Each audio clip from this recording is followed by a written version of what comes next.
Okay, we're going to work some problems about entities. We're going to start with exercise 18.1. And this one is Roscoe contributes a personal use asset, the adjusted basis of $15,000 and a fair market value of $28,000 to a new business in which he's the owner.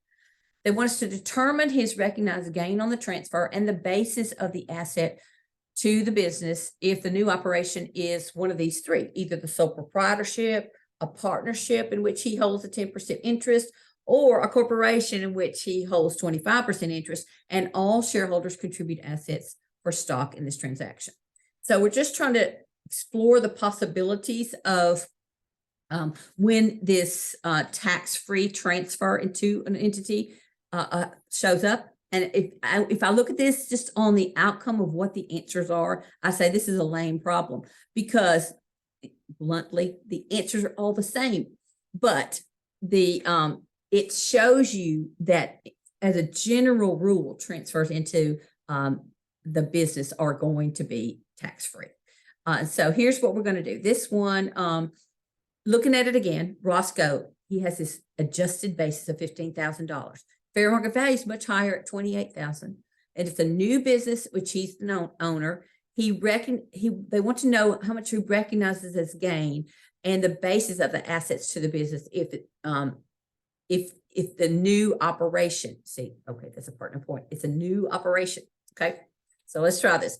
The sole proprietorship, we just learned this if you watched the video or if you studied in the book about the fact that transfers into a corporation or into any entity, not just corporation, sole proprietorship in this case, are not a taxable event. It's just a carryover of the basis. And so there's no gain or loss most of the time.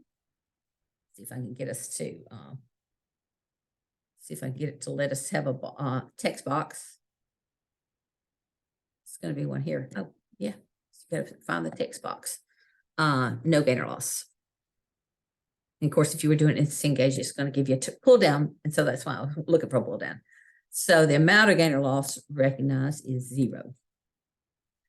He recognizes no gain or loss, and his recognized loss is 0, and his basis is the carryover basis. So that means $15,000.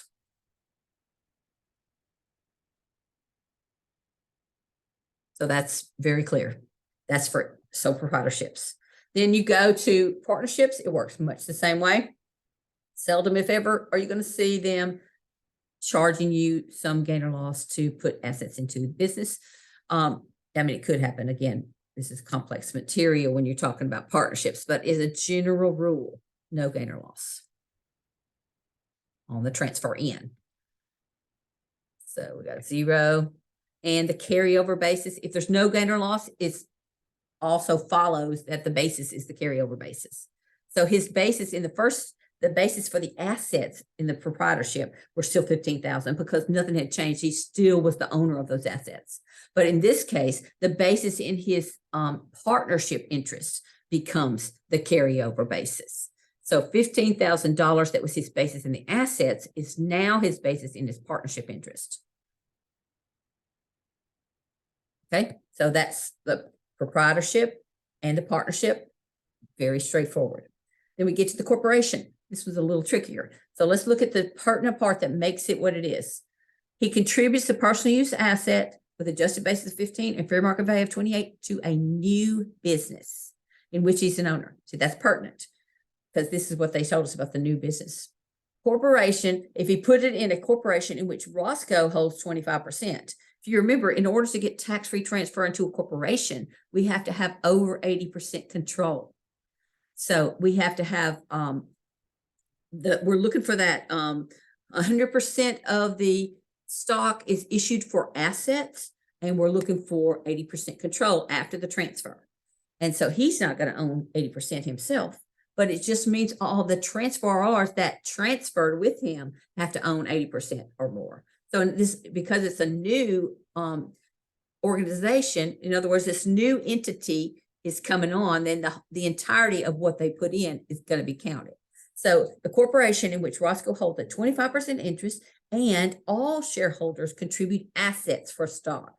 So they're telling you right away, that it is an asset for stock transfer and that all of the shareholders are abiding by this rule that we're transferring assets in, we get stock in exchange. So it's going to be 100% asset for stock trade.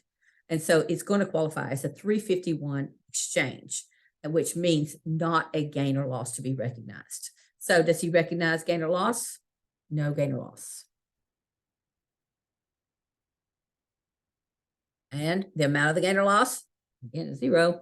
All had the same answer. This is why I said it was a lame problem. That isn't actually, because you have to know why in order for this to fly. But the corporation's basis for the asset, since the corporation's now going to be holding those assets, then it's going to be a carryover basis still. And whatever assets each stockholder or shareholder put in would be put in at their carryover basis. And it only works like that because the 351 exchange allowed us to do it this way instead of paying tax on the gain as we moved it into the corporation. So that one is not too hard, but you do have to understand why it works, or else you could be tripped if the problem just was tweaked slightly, because it might turn out to be different from what you had assumed. You can't assume they're always going to be no gain and zeros. All right, so now I'm going to skip a couple questions and we're going to do the video on one of the ones where we would, one of the ones that's a little further down here, 18.2. And so then I'll come back and probably make a different video for the other one. But let's just do 18.2 now, because I just want to make sure I explain this. Myra and Lima are equal owners of a business entity. Each contributed $25,000 cash to the business. Then the entity acquired a $100,000 loan from a bank. This year, operating profits total $30,000. So they want us to determine Lima's basis in her interest at the end of the tax year, assuming that the entity is A, a partnership, or B, a C corporation, or C, an S corporation. So for a partnership, what we would do is we would start out with, okay, now what did she pay? Let's see. Is a little bit over so I can have room to put our information. Okay, so I'm going to start out with the original interest, which is $25,000. She's what they each contributed. So for A, I'll just put a little A here so I'll make sure I got the right one. Original interest in the partnership.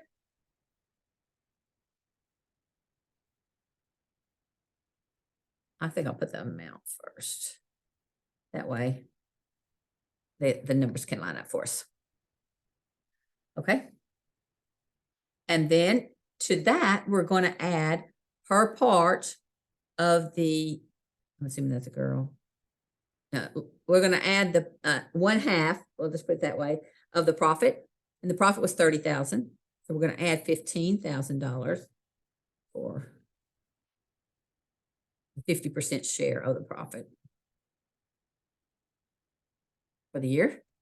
And then because it's a partnership, the debt that she is responsible for her share is also included in the basis. So the debt was $100,000. So 1/2 of the debt is $50,000.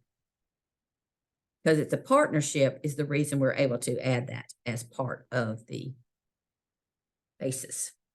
So basis is 25 plus 15 is 40 plus 50, 9,000.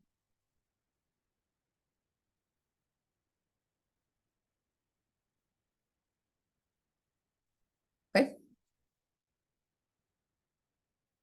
So that's the answer they wanted, $90,000. Okay. So then thinking of it from the C corporation, if you have a C corporation and you contribute $15,000 for your stock, that's your basis. It doesn't change because you have more income or loss, because you just own shares in the C corporation and it is the taxable entity itself, no conduit. So it doesn't send out part of the income as part of your basis. So a C corporation, it's very simple.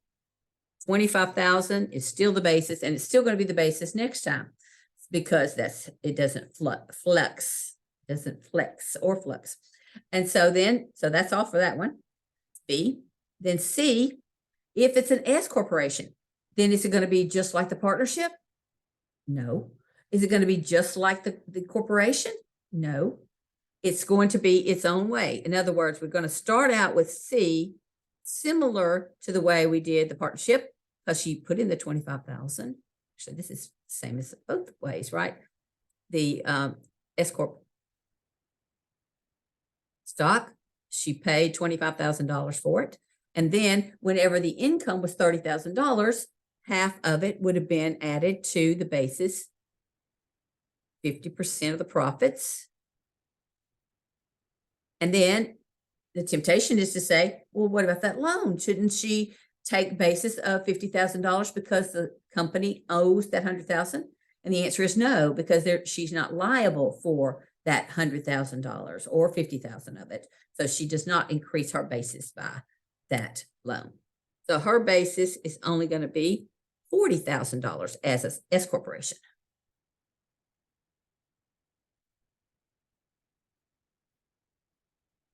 The loan just doesn't affect it. And this is some of the things we've talked about in the notes.